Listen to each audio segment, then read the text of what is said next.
Good morning. This is Stephanie James from The Spark. Join us on thesparkpod.com for our guests with luminaries in the fields of psychology, mental health and wellness, motivation, and more.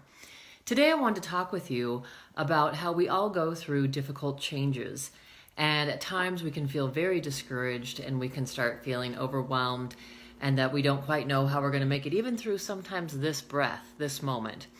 Today I was out walking. I'm going through a big change right now myself and just moved into a new home.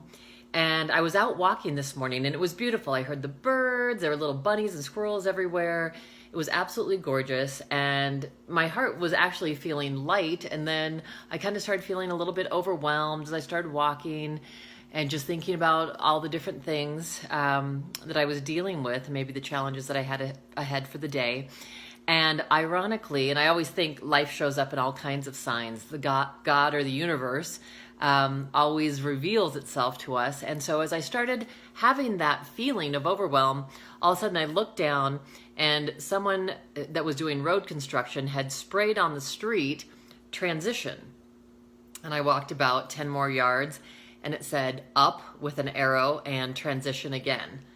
And what I got from that, I was like, oh my gosh, right. I'm moving up. I'm transitioning in my life. And transition for all of us is always going to be a little bit difficult. And that's okay. That's part of it.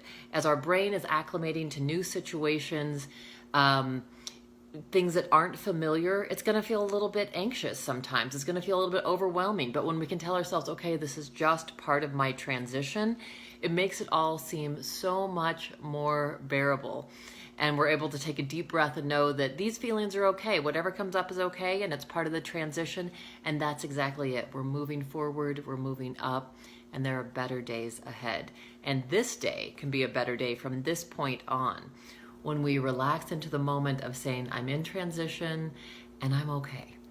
So wishing you a spark-filled day. This is Stephanie James.